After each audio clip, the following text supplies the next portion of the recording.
Good morning and happy Good Friday, y'all. It is such a special day. And for those of you guys that don't know, today is a very sad day in history. It's when Jesus was hung on the cross and died for our sins. So it's also a very awesome day because that really shows the love that God and Jesus have for us. And in just a couple days, it's gonna be the anniversary of when he rose on Easter and came back to give us life, and oh, so good. But anyways, today I wanted to share with you a couple verses that were really speaking to me this morning. So today is a very, very big day for me. It is a day that I'm going to submit my dissertation proposal to my chair. So for those of you guys that aren't aware, a dissertation is a 5-chapter research paper. The first chapter is introduction. The second chapter is extensive, like 40 to 60 page review of literature of what's already out there. The third chapter is your methodology of what you are going to do as a researcher for your study. Fourth chapter is your results of the study, and the fifth chapter is discussion of its implications.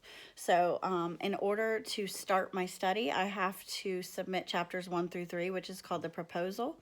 And once my chair kind of approves that version, I will do what's called defend in front of my committee. So I have a committee of 3 college professors at my school, and I will actually do an oral defense where I will present my first 3 chapters and my plan for research, and it's called a defense proposal. And once my defense proposal is passed or accepted, then I can move on to legal and ethical board approval to start my study, do my study, write my last 2 chapters, and become a doctor once I pass my final defense, which is kind of the same thing, but you defend your results and discussion as well. So my plan is to do that by August and be conferred as a doctor by August. So my proposal, I'm submitting my proposal draft today, and I'll be smoothing over my last pieces and having a really great friend who happens to be an English professor and a very, very recent doctor is going to go over it for me today. So in my head, I woke up with Philippians 1:6 in my head. Philippians 1:6 was written by Paul and Timothy when they went to the city or country, I don't know, Philippi, the Philippians. And basically they said, whatever good work that God started in you, he's going to finish it. And so I happen to have the Message Bible out, which is not it's not a translation of the Bible. It's a paraphrase of the Bible that I found in my earlier Christian years, just easy to understand and read. And I had it out from the other day, so I want to read to you Philippians 1:6. And Paul writes, "There has never been the slightest doubt in my mind that the God who started this great work in you would keep at it and bring it to a flourishing finish." And I'm so glad I had the word in my head and I've memorized it, and that word kind of popped up as soon as I woke up, because I didn't even get a chance to be anxious about, like, oh my gosh, am I going to finish this in time? No, the word came up in my head and reminded me that God started this work in me, that I started my doctoral coursework 4 years ago now, and he is going to make sure I get through this. He's going to give me the tools and the people that I need to get through this, to finish it, and to flourish. And so I wanted to share that with you today. And maybe you're going through something that is tough, that you're like, gosh, am I ever going to finish it? Maybe it's a school degree. Maybe it's a promotion in your job. Maybe it's child rearing, trying to get pregnant, or just trying to get through raising your kids as they are. Maybe it's your marriage is on the rocks and you're trying to see that through. God started a good thing in your marriage, and it may be rocky, and maybe you're like, am I ever going to get through this? But the word says, again, that there's never been the slightest doubt in Paul's mind. And Paul was a big deal. Paul used to be like a Jesus hater. He used to kill people that believed in Jesus.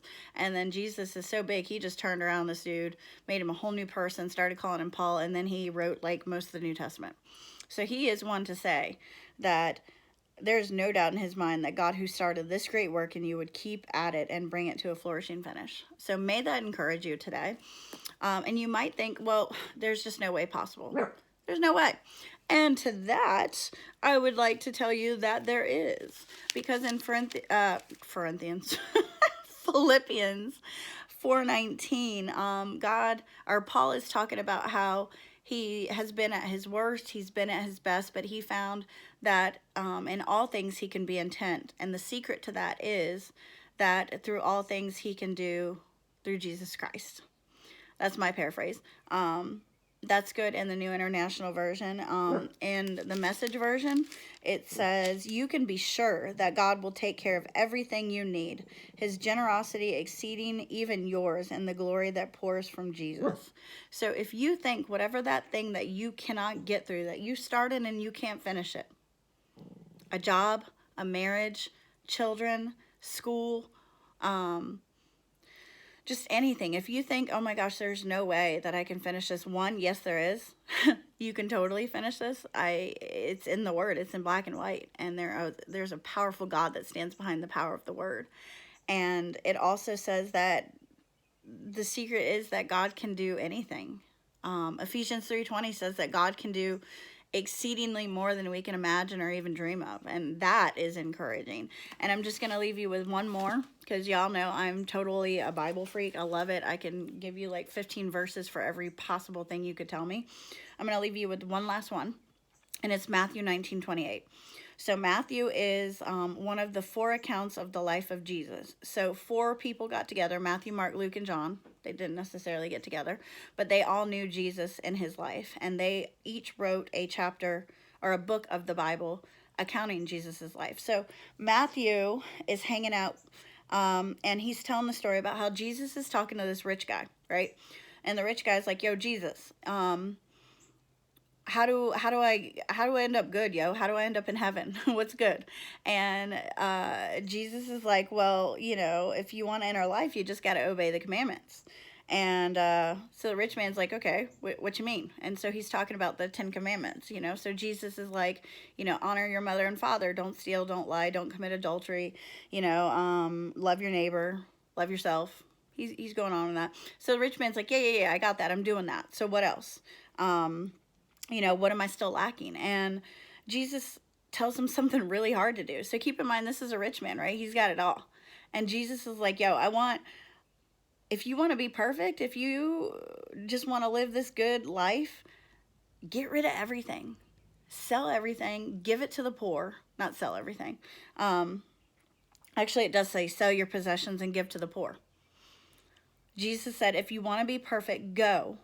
Sell your possessions and give to the poor, and you will have treasure in heaven. Then come follow me. And so obviously, I don't know about you, but if I was rich and had everything in the world I could possibly want, and somebody was like, yo, just get rid of it and give it away, give it to people, give your money away, give everything you have. At one point in my life, that would have been really hard. At this point, not so much. I would give everything I had to somebody. The only things that mean anything to me other than my animals are my journals and my photos, and my notes from church over the years. Anything else you can have, take it, steal it. I'll give it to you. I don't care. You want my TV? You can have it. You want my computer? You can have it. Just don't take my journals. But anyways, I digress. So you can imagine this rich guy is probably like, there's no way. This is crazy. I don't... it says the rich man actually went away sad. He's like, no, dude, I don't want to do this, And so Jesus says something really cool. Jesus says, with man, this is impossible. So Jesus, totally gets it. He's like, this is impossible with you because you're just a mere man.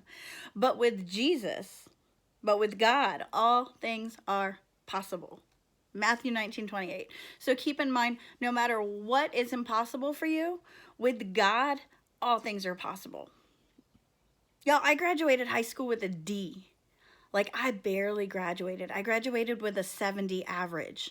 And for those educators out there that know, a 70 means you pretty much failed, but your teacher saw you trying, so they gave you a 70 so you'd pass, okay? I graduated high school with a D. And in 5 months, I will be a D R. I'll be a doctor. And I'm not saying that to say I'm great, because I'm not great. I'm not great at all. I'm nothing special. I'm just an average person that has a love for Jesus and a fire for my faith. But going from graduating high school to with a D, like almost failing, to becoming a doctor in a couple months, that's pretty impossible, right? Like, I couldn't have done that by myself. But with God on my side, with God giving me the tools that I need, the people that I need, the wisdom that I need, the accountability that I need, dude, all things are possible. So the verses today we talked about is Philippians 1:6, which says, whatever God started in you, he's going to finish it.